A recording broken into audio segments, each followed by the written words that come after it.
Hi, we're back, and we're back in chapter 5 with part 2, faith or trust, love, and witnesses that win. Now in 5:13, I putting this up on the screen for you to see, just to remind you that this was the purpose statement for the epistle. I wrote these things to you in order that you might know that you have eternal life. This is something they already have. They have eternal life. And who are they? They are the ones who believe. Present active participle, masculine plural dative. They believe in the name of the Son of God. So our key purpose here, in order that you might know. And throughout the epistle, we've been taking note of several tests by which John's community can evaluate themselves and also the others that have left the community. So, in 14 and 15, we have a progression from the certainty of eternal life to now a confidence in answered prayer. So, in 14, kai haute estin he paresia, and this is the confidence which we have towards him, or facing him, in company with him.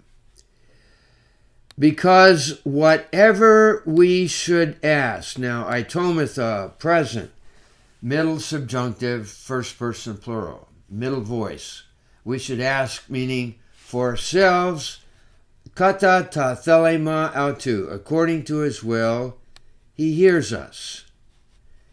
And if we know, there's oida again, a perfect translated as a present, that he hears us, whatever we should ask, there again is the present middle subjunctive.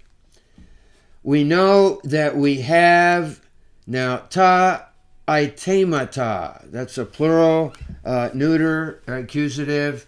We have the things that are requested. This comes from the verb iteo, which etekamen, we have requested from him. So we have the repetition here of the it word family. Iteo, I ask for in prayer. Here's something in accordance with his will. And here's the noun, itema, itematas, has a sense of to obtain the request. So here we have a middle voice, another middle voice. Here's the noun. And down at the bottom, the things which we have requested, and that is the perfect tense. So the key thrust here of boldness of speech or confidence in obtaining the specific requests that have been made according to his will. Now, in 16, I call this a responsible social concern and effective prayer. So in 16, we have aeon, which is going to be looking for a subjunctive. So if anyone or someone should see, that's a second aorist, active subjunctive, third person singular. It's from adon or harao, should see his brother sinning a sin. Now this is a present active participle, masculine singular accusative. Sinning a sin, me pros thanaton, not to death. He will ask. All right, that's a future active indicative, third person singular from iteo, and then dose, a future active indicative, third person singular from didomi. He will give to him life. That is for the person sinning a sin, not to death. And here he's making that very specific to the ones who are not sinning to death. Now, that social concern and effective prayer is then qualified. In the next statement, he says, there is a sin to death. and with est in there in the third singular, I would translate that as there is. There is a sin to death. Not concerning that, or that one, I say, in order that he should ask. And that's an aorist active subjunctive third person singular.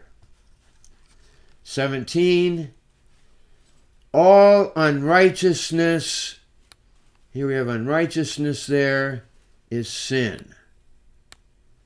And there is a sin not to death. So we have two types of sins that are mentioned here.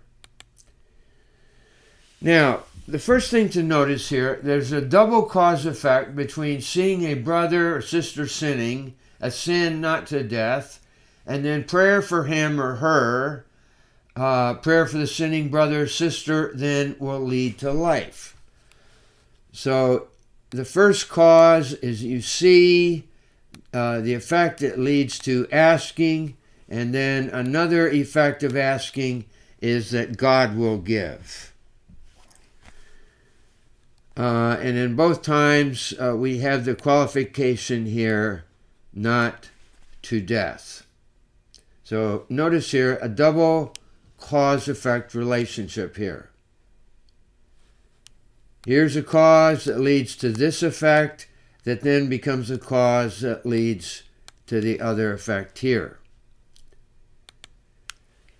So there's a clear contrast here between praying or prayer for one sinning not to death and no prayer for the one that is sinning to death. So here we have sinning a sin not to death. He will ask, he will give to life to him, to the one sinning not to death. And then in the next line, there is a sin to death. And he says, not concerning that one, I say, in order that he should ask. Now, we are not told what the specific sin unto death means.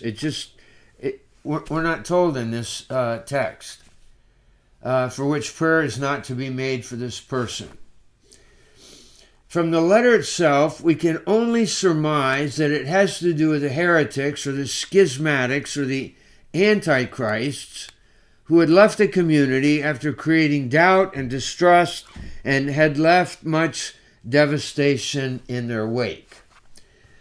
And we're reminded of the anti-Christian teaching and behavior of the Docetists.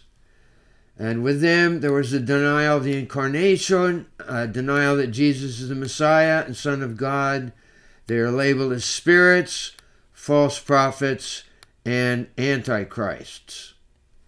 And they're also marked by their behavior, a lack of love, hatred, schism. There's no staying power of these antichrists in the community.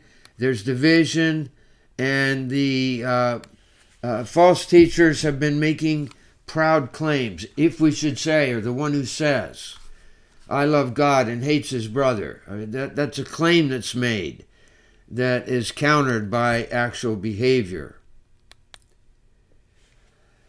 Now, after stating here about a sin to death and a sin not to death, the evangelist underscores the believer's origin coupled with what I would call sort of a healthy realism.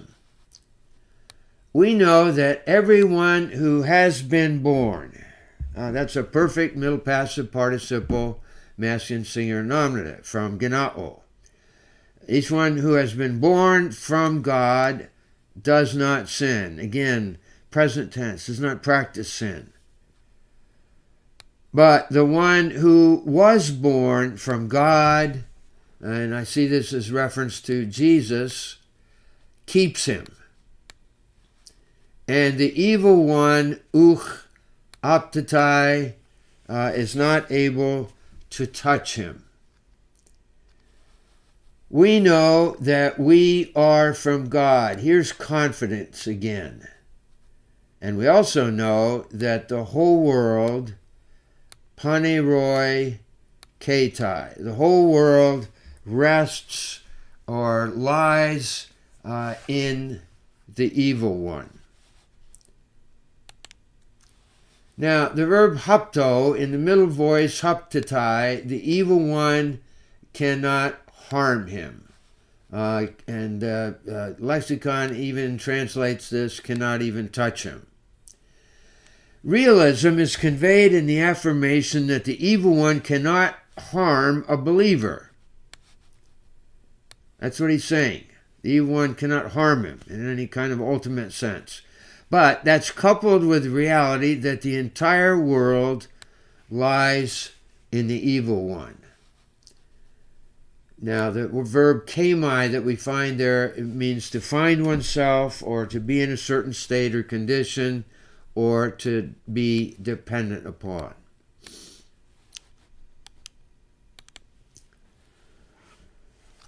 Verse 20, we have there before you confidence about the Son's communication of divine truth. We know that the Son of God has come or is present. This is a verb heiko, to be present or to have come.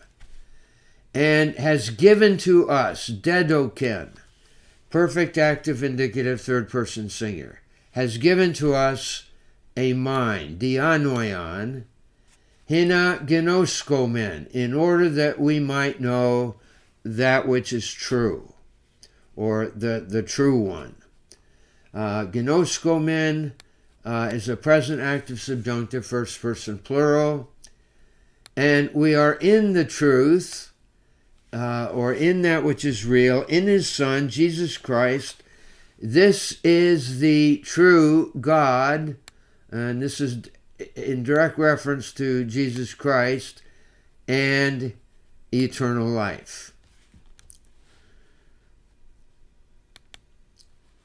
So we in this verse 20, we have a repetition of the adjective alethanos, true, trustworthy, or truthful.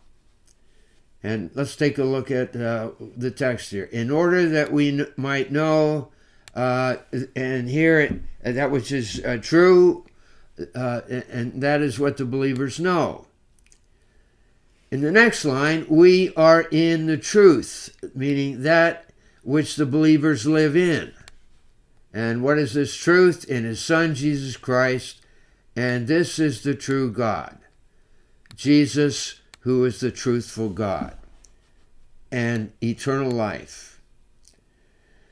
So the chapter and letter conclude with Jesus' high status and his mission, eternal life. And the concluding exhortation, teknia, little children, phulaxita, this is an aorist active imperative, second person plural, from phulasso. Keep yourselves from idols, eidolon. In the light of Jesus being God to us, who gives eternal life, there is no substitutes. That is, idols. Thus the effect, guard yourselves from, or keep yourselves from, or keep your distance from idols. And the idols here are not too far to discover. These are the things in the Johannine letter that the heretics were both saying, claiming, as well as doing. So this wraps it up for now, and I would like to make one kind of summary presentation of the whole of what we've been looking at in 1 John. So thanks.